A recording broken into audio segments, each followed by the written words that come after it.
Round one of the NFL draft kicks off tonight. On the event, it's all about the names and narratives and seeing the next big stars headed into the league. Joining us now, NFL draft writer and analyst at CBS Sports, Chris Trapasso. Hey, Chris, good to see you.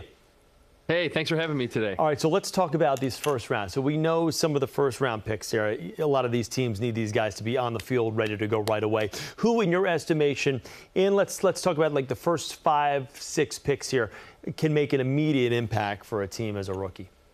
Well, I have to start with Travis Hunter, the cornerback and wide receiver from Colorado. He is a very rare two-way player, and I think whether it's the Browns at 2 or a team trades up for him, he can play both positions in the NFL, really good ball skills, big-time athlete to be a great corner or wide receiver in the NFL. What do you think? I mean, primarily, is this a guy that can play, over 100 snaps a game, or do you think he's going to be more primarily used as a receiver or as a corner?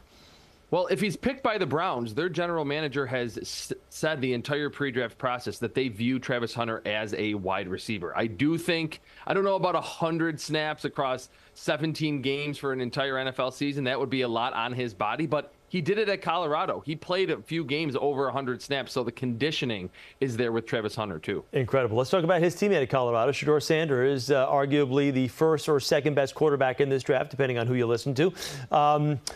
Right now, I mean, the Giants sitting at number 3 in desperate need of a quarterback of the future. I know he has been linked to the Giants, but also the more you hear, and this could, of course, all be a smokescreen, a lot of people are saying that 3 is too high for Shador. What are your thoughts?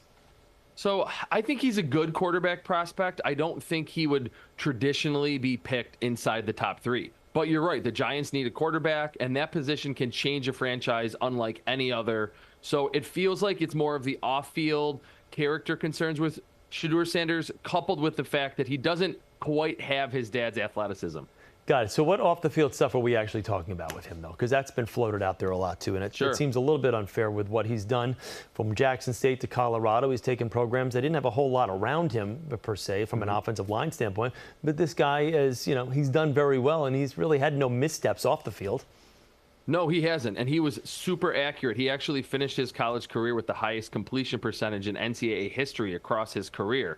So it really started at the combine where there were reports, and you're right, they could be smokescreens, but reports that his interviews, he came through entitled, he had a huge entourage with him, he kind of was Deion Sanders 2.0, that I think some teams would maybe gravitate toward, but a lot of ownership may not actually like. So we could see him go 3 to the Giants, but it wouldn't be surprising if he actually slips outside of the top 10 in this draft. Giants could use a little pizzazz around the franchise, if you know what I mean. Probably wouldn't hurt. So what about, let's talk Jets and Giants before we do let you go here this morning, because a lot of people out there want to know, who do you think? I mean, the Jets at 7, Giants at 3. Do the Giants stick at 3? Do the Jets stick at 7? And if so, if they stay in those spots, who do you think they take? Yeah, so for the Giants, I think it's always smart when you're picking that high to field any trade offerings, because you could get a Godfather-type offer that you just can't refuse. But I think they will stay put at 3, pick the Penn State edge rusher, Abdul Carter. He feels like one of the safest and high upside prospects in this class. And as for the Jets, we really don't know. There's a new GM. There's a new head coach. They need offensive tackle, maybe another skill position player to add to Breece Hall and Garrett Wilson for their new quarterback, Justin Fields. A lot going on out there. And the last question for you, if you were to think of a surprise, either move up or move back in the first round, what team have you got your eyes on?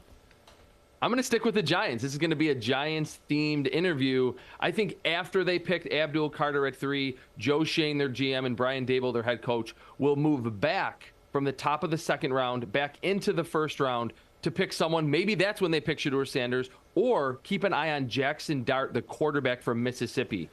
Okay. We've done well with Ole Miss quarterbacks in Giant Land, that's for sure. Hey, Chris, thanks a lot. Great to see you. Have a great day and a great night. I know this is an exciting time for a lot of us football fans, so enjoy. I hope you're right on some of these.